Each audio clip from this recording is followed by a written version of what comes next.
عالم دین تھے، وہ نام ان کا ذہن سے نکل رہا ہے کون، کیا ملائری کر کے تھے، ان کا استخارہ صاحب بڑا مشہور تھا، یورپ امریکہ وغیرہ تک سے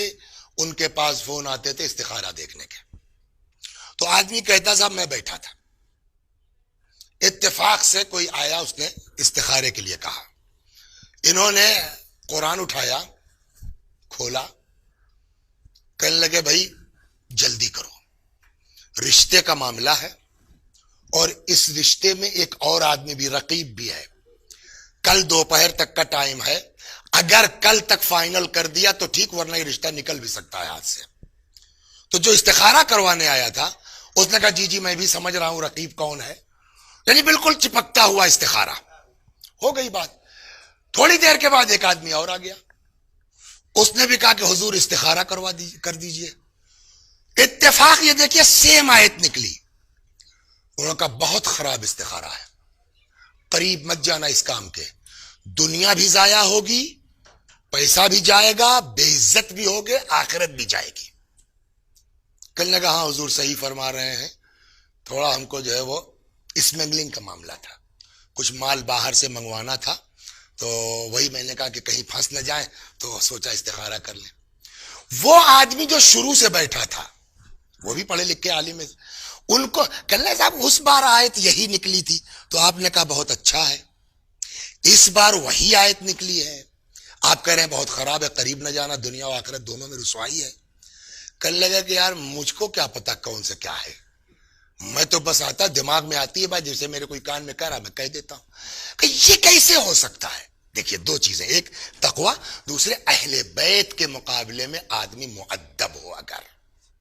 ادھر سے تائید ہوتی ہے۔ کہنے لگے کہ اب آج تو جو لوگ گئے ہیں زیارت پر، مشہد گئے ہوں گے آپ، ماشاءاللہ اتنا زبردست جو ہے وہ امام کا حرم اور روضہ، قدیم زمانوں میں ایسا نہیں تھا، بس روضہ بنا ہے اور سائیڈ میں کوارٹرز بنے تھے جس میں ظاہر لوگ ٹکتے تھے اور کچھ اسٹوڈنٹس طلبہ بھی رہتے تھے۔ یہ کہتے ہیں کہ مجھ کو کچھ دن کے لیے وہ کمرہ ملا، میں نے لیا، لیکن میری ہمت نہیں پڑتی تھی اس میں لیٹنے کی، یار یہی امام لیٹے ہوئے ہیں، قبر مبارک ہے، یہی میں سیدھا ہو جاؤں۔ میں جب تک اس کمرے میں رہا کبھی لیٹ کے نہیں سویا، بیٹھا بیٹھا سو جاتا تھا، پھر باہر انتظام ہو گیا۔ کہنے لگے اس ادب کا اثر یہ ہوا کہ ایک دن میں حرم امام رضا علیہ السلام میں داخل ہوا، حرم امام رضا علیہ السلام میں داخل ہوا تو کیا دیکھا، زری کے پاس کہ امام کھڑے ہوئے اور حضرت کے ہاتھ میں کچھ ہے پلیٹ ٹائپ کی، وہ نقل نہیں ہوتے جو مجلسوں میں بٹتے ہیں، اس ٹائپ کی کوئی چیز ہے۔ امام نے کہا آؤ یہ لو کھا لو، وہ میں نے اس دن کھایا، اس کے بعد سے میرے اندر یہ کیفیت ہے۔ تو آپ غور کر رہے ہیں، اگر تقوی ہوگا، ایک دو آل محمد علیہ، کتاب الگ چیز ہے، روایات الگ چیز ہے، آداب ایک الگ چیز ہے۔ آدمی کو